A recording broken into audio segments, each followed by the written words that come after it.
The Littlest Witch, written by Brandy Doherty and illustrated by Jamie Pogue. Wilma was a witch. She lived with her family in the mistiest part of the spooky woods. There were many witches in Wilma's community, but Wilma was the littlest one.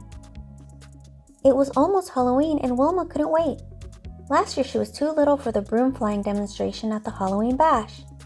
This year she knew she'd be ready. But practice didn't go as planned. Wilma joined broom practice day after day. She knew the routine by heart, but her little arms and legs just couldn't hold the broom to do the spins, turns, and stunts the other witches could do. At the end of another tough practice, Wilma's mother kissed her nose. "Next year you're going to dazzle us all," she said. Still, Wilma was determined to do something special for the big Halloween party. She visited her sister Hazel. Hazel was busy crafting a scream potion for the celebration. "Add those herbs to the pot," Hazel instructed. Wilma added a pinch of herbs. "More," Hazel said. "Lots more." But the big jar slipped from Wilma's tiny hands and landed in the pot. The potion screamed so loud, it burst into a gooey green mess. Hazel wiped Wilma's eyes. "Maybe Aunt Ruby needs some help," she said. Wilma hurried to Aunt Ruby's house. She was one of the best spellcasters in the spooky woods, and she was working on her biggest spell yet. Aunt Ruby consulted her book. "I need the slime from one toad," she said. "I can catch a toad," Wilma offered. Wilma pounced, but the big toad slipped right through her small hands. She fell headfirst into the pond. Wilma marched over to the broom studio. If she couldn't fly in the demonstration, maybe she could make the new brooms. The witches showed her how to gather the twigs around the pole and secure them with string.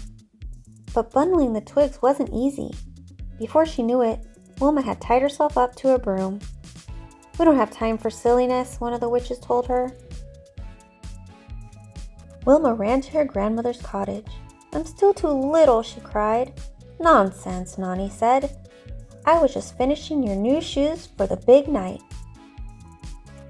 Wilma stepped into her beautiful new shoes. They were much too big. "Oh dear," Nani said. "I'll need to make some adjustments." Wilma roamed through the spooky woods. She was sad. She knew there had to be one special thing she could do this Halloween, even if she was little. Wilma rounded a corner and bumped right into her friend May the Mummy. May was sad too.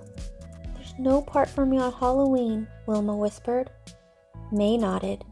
"I was ready to do the mummy dance this year, but now my family is stuck home with the monster mumps." "At least we can go together," Wilma said. Before long, Halloween was here. All of the spooky woods joined the party. There was dancing and magic, yummy food and music. Soon, it was time for the annual broom flying demonstration. Wilma and May stood in the very front as the witches started their performance. But the witches looked confused. They all flew in different directions. The crowd got quiet. "The director is missing," Wilma gulped. Wilma looked around. Then she had an idea. "Quick, May, give me a boost." May helped Wilma climb onto her shoulders. Now she was very tall. Wilma got the witches' attention and began conducting the routine. The witches lined up and started again, following Wilma's directions. The broom flying performance finished with a flurry of spins and dips. Everybody laughed and gasped and clapped and cheered.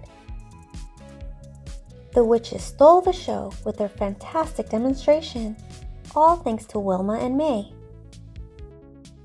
Once again, Wilma and May proved that being little can be big fun, but it's the magic of friendship that makes it even sweeter.